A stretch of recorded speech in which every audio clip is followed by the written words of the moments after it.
True, my encounter with 3 Serbian rapists, murderers and child traffickers. Some background information: I am half Albanian, meaning a whole lot of my family is spread across Albania and some of them even in Serbia.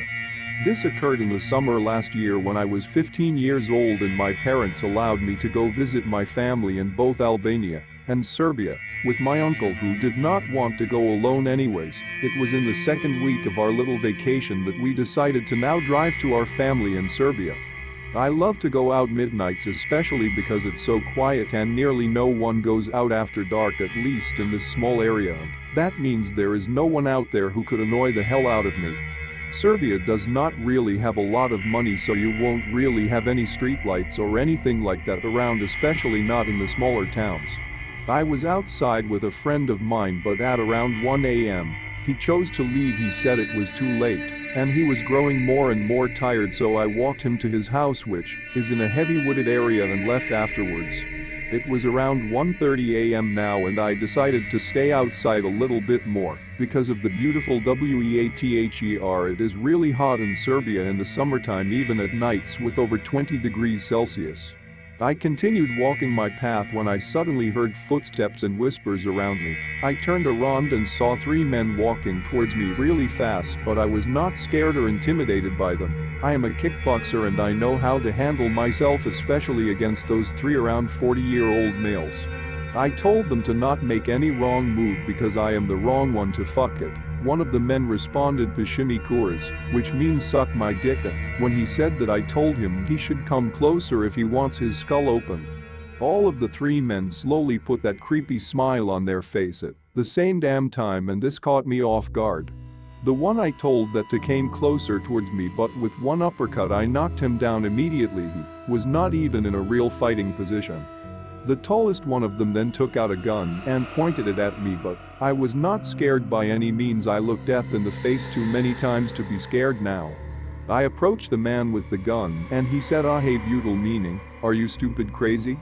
He then shot at me, but his aim was so bad I even started laughing at him. I suddenly felt pain in my neck, and when I turned around I saw the man who I just punched with a needle in his hands. Everything went black soon after, and I found myself chained up to something in the darkness, but as my eyes adjusted to the darkness I realized I had been chained up next to a heating. They used duct tape. I thought it was all over now, but I got my hands untied surprisingly quick. After that I also untied the duct tape around my feet. It was still all dark, and I did not know where I was, and my phone was not in my pockets anymore, so I could not call anyone for help, but I managed to walk up some stairs and find a door, but it was locked, of course. I put my ears against the door and heard some noises. I assumed I must have been in the basement. I searched for a way out, something like a window, but the only way out was through the door. I searched for an object I could use to defend myself, just so I could have better chances, knowing at least one of them had a gun. I found a small pipe in the corner of the basement, and now I just needed that door to be opened. I made a lot of noise, quickly went back to the heating and made it look like I was still tied up. It worked. They opened the door, turned on the light, and slowly went down the stairs and approached me. The guy who had put the needle in my neck ducked down really close to me and said, "You must be really unlucky to stumble across us. You will be happy to know you are now talking to kidnappers, rapists, murderers, and also child traffickers." He had such a big smile while saying this. I simply asked, "So what do you want to do with me?" The man which tried to shoot me earlier responded, "Rape you, sell some of your body parts, and make you wish you were dead," while laughing like a maniac. A smirk came across my face and I said, "I am sorry, but none of this will happen," and I took out the pipe, which I clutched tightly behind me, and hit the man who ducked down next to me right in the face. I ran over to the man with the gun and hit him before he could even realize what was going on. I was so aggressive and had so much anger in me that I threw the pipe onto the third man and after that repeatedly punched him. I stopped when his face was swallowed by blood and looked around. All of them were still down and screaming in agony. I went back to the man with the gun, took it and shot him into his right knee, then into his stomach. I pointed the gun at the other 2 men and told them to go through the door with me and give me a phone. I had a girlfriend and her uncle was one of the leaders from the Serbian mafia in this area. They called him the Grey Wolf. I called her and explained everything. She said she would call her uncle immediately. I got a call 2 minutes later from an unknown number. It was Grey Wolf and he told me he needed to know where I am. The men do not want to tell me, so I shot both of them into their stomach. Both of them screamed out the address so loud that even Grey Wolf heard it through the phone. A few minutes later a group of people entered through the front door, one of them the Grey Wolf. I simply told them that there is another man down in the basement.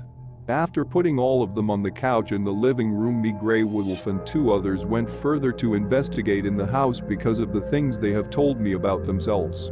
So we went upstairs, leaving the scum in the living room, which were being watched by the rest of the mafia members, making sure none of them tries anything. What we found in one room is extremely disturbing, and you should skip this part if you are against any form of unnecessary violence.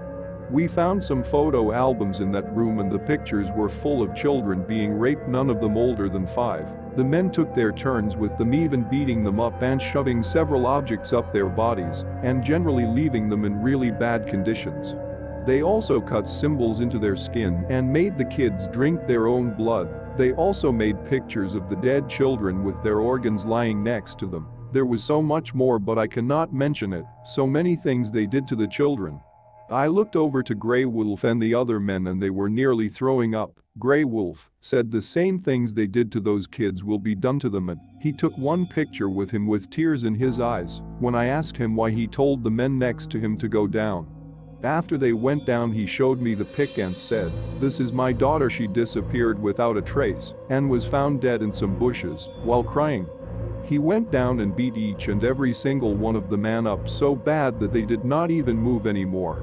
I got home safely at around 7 a.m. and when my family asked me what happened and where I was, I just told them I was sleeping at my girlfriend's house and they believed me. To this day I never spoke about this, but I will never be able to forget these pictures. Thanks for watching. If you enjoyed the video, hit that like button to support my work. And as always, enjoy the fear, my dear.